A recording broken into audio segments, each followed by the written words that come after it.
There was a ring on the doorbell this morning, and the postman, with a massive grin on his face, looking very pleased with himself, handed this beautiful box over to me. I've had to tear away the various labels that were put on there, as this was sent over from the United States. But so the Century Guild got in touch with me just a couple of weeks ago and asked me if I would be interested in receiving a complimentary copy of Le Pater, Alphonse Mucha's Symbolist masterpiece and the Lineage of Mysticism. There we are, by Thomas Negovan. Of course, I had seen this book, right? I had seen its existence and I had been yearning after it, fully knowing that I would never be able to afford it. But I was then very surprised by how inexpensive it is when you consider what you're actually getting. Now, I originally did this as an unboxing video, but then I realized that no, this was something very, very special, not something that I could just show you without at least being familiar with the contents. So I have just spent the most delightful afternoon going through this absolutely gorgeous book. I have to say, just off the bat, that until now, the crown jewel in my collection really has been Carl Jung's The Red Book. I don't know if this has quite dethroned it, but my goodness, it's come very close.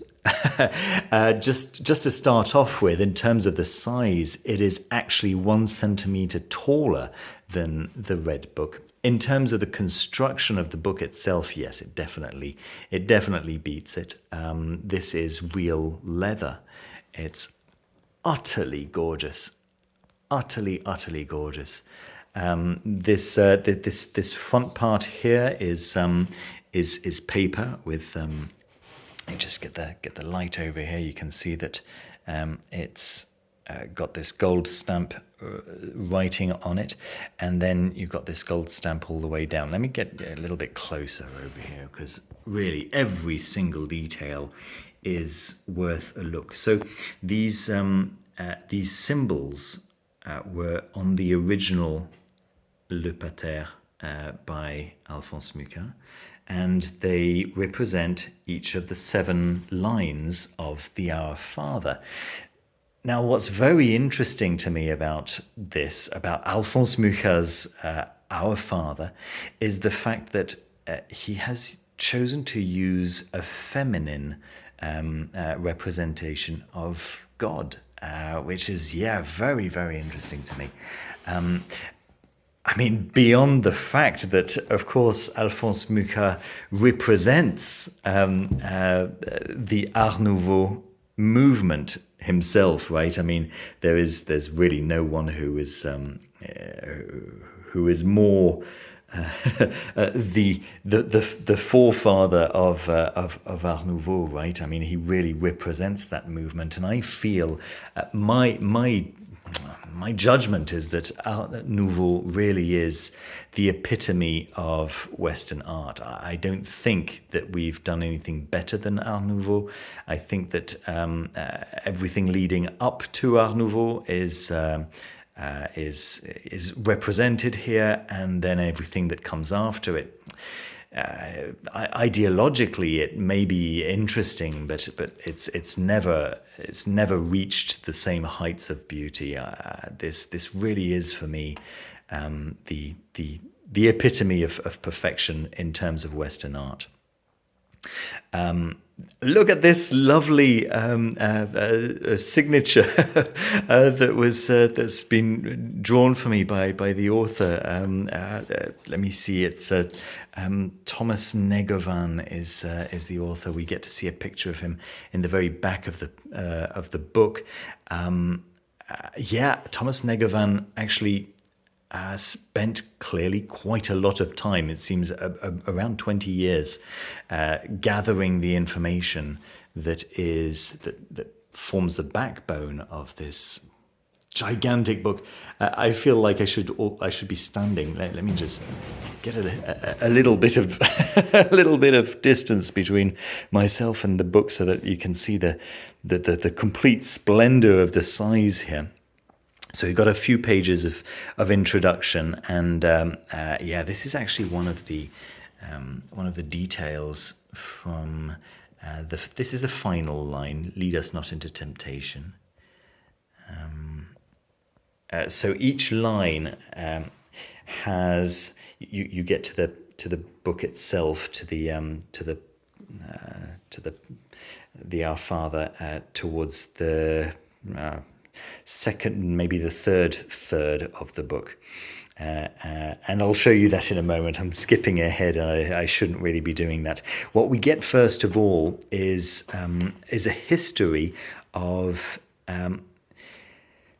mysticism in art, right? So a history not just of mysticism, in fact, but of symbolism in art. So going through Albrecht Dürer, of course, and here we have Schweighardt, so the Invisible College of the Rosy Cross.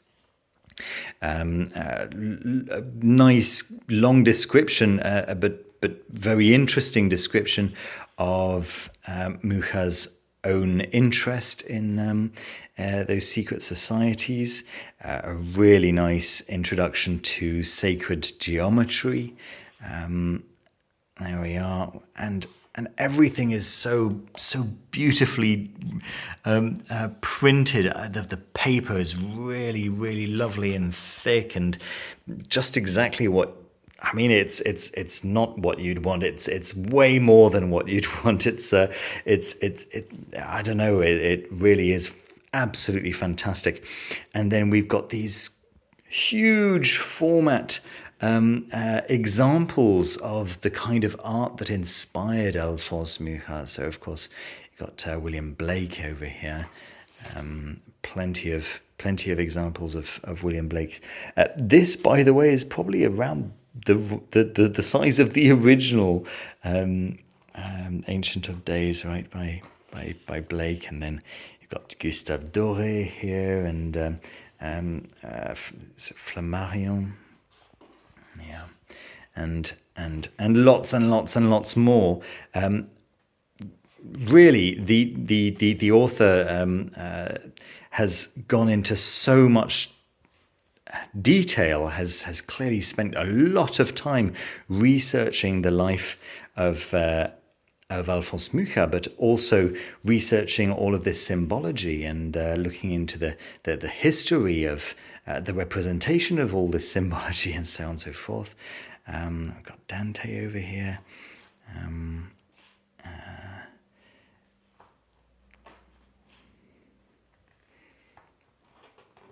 Representations of the Rosy Cross and so on and so forth. I'm not going to go through every single page for you, but let me get a little bit closer to our aim here. So where Mucha actually starts drawing illustrations,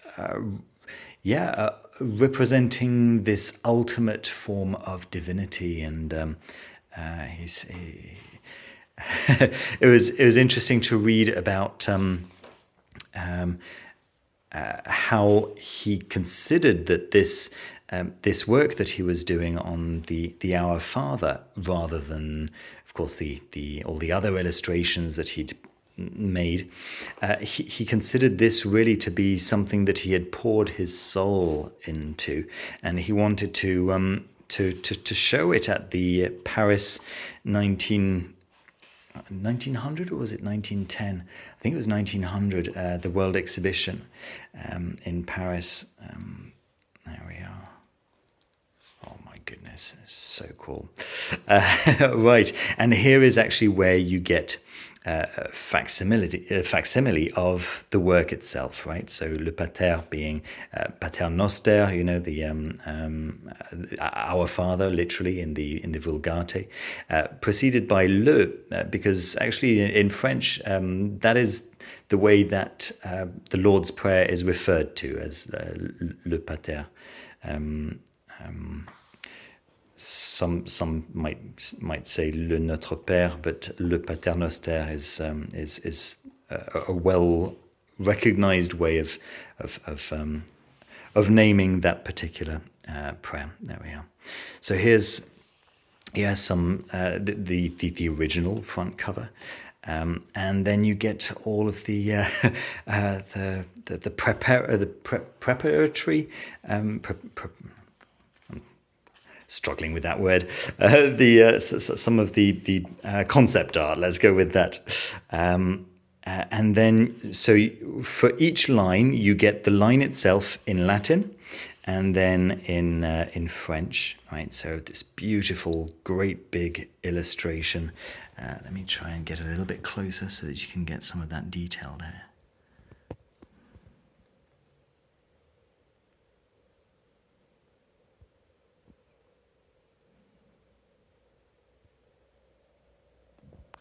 Oof. Yep. Then, some preliminary drawings. There we go. That's the word I was looking for. And then you have a description. So Alphonse Mucha's own words describing what's important about this particular line of the prayer in this lovely. What do you call it? Font.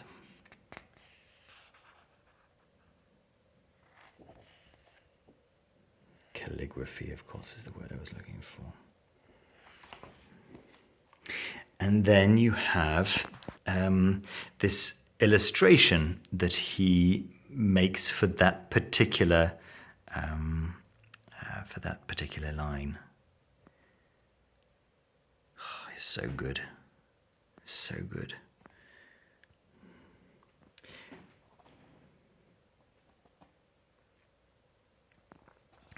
Along with the preliminary drawings, and you can see here what he had originally intended.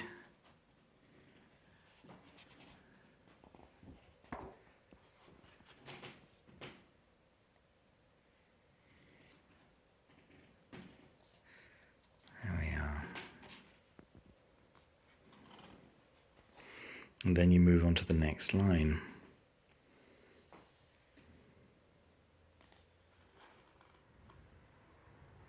Hallowed be thy name, right? Oh yeah, you have the English translation here, as well as a little description of what's going on here.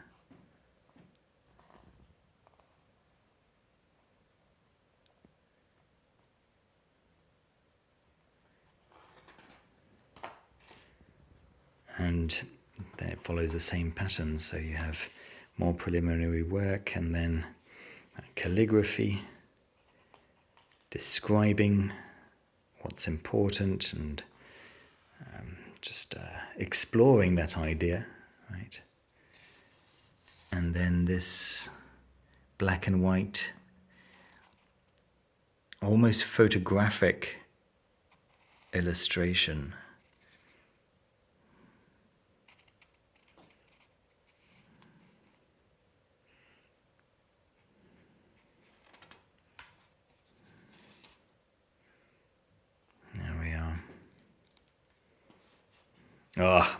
I'm not going to go through every single page because some of you will be getting this, and I really, you have to see this for yourself. It's so beautiful, and I don't want to spoil too much of it, right?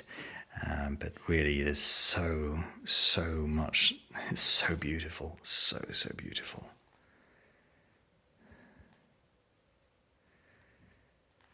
Yeah. And then it all ends with this final Amen.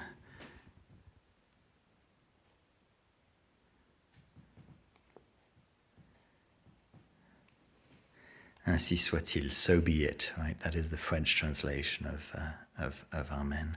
And it's also, by the way, what we get on the back cover, right? Ainsi soit-il. There we are.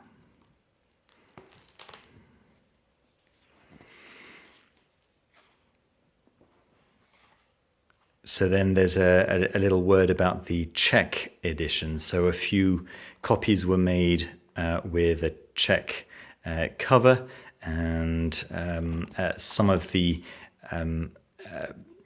let's say, some of the more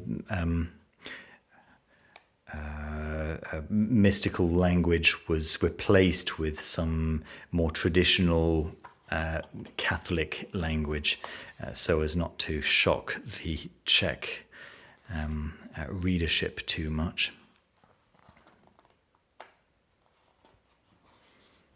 Fantastic work, absolutely fantastic. Yeah, there's that's that amazing lead us not into temptation there I showed you at the beginning.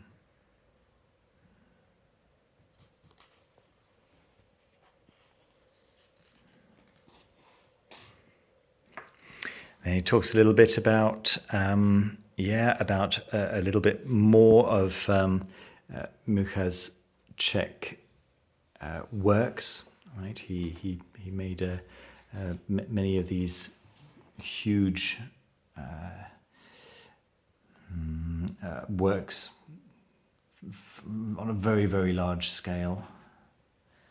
I think he called them the epic Slav images, something like that. Massive 2-page spread there. Extraordinary work, absolutely extraordinary.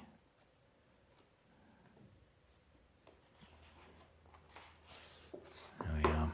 He is surrounded with his peers and some of these very large, what did he call them? Slav epic paintings. There we are.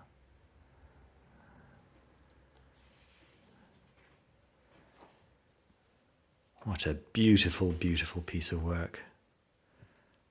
Yeah, thank you so much, Thomas Negovan and the whole team at Century Guild, who brought this into my living room. What a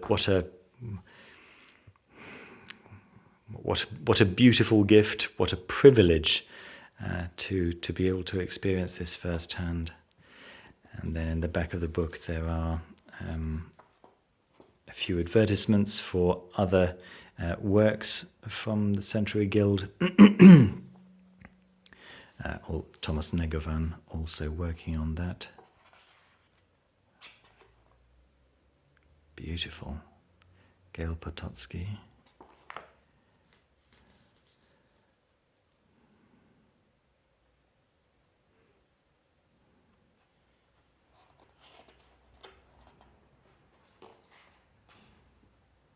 There he is, Thomas Negovan.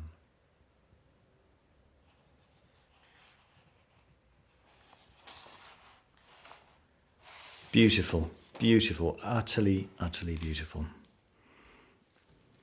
Oh, and of course I didn't show you the fact that the edges are in gold gilt. Hold on, let me get you a proper look here. There we are. Of course it's hand sewn with a really nice thick red ribbon there, crimson red ribbon. Lovely, really lovely object, lovely work of art. Very, very interesting contents, and yeah, it's a real joy, real joy. That's all I have for you for today. Thank you again, Century Guild, and guys, don't forget to leave a thumbs up and subscribe down below if you haven't done so already. The links to find out more about where you can pick up a copy if you wish are down in the descriptions. You'll be able to find all the links you need to find out more. Thanks for watching. See you very soon with another video. Take care. Bye-bye.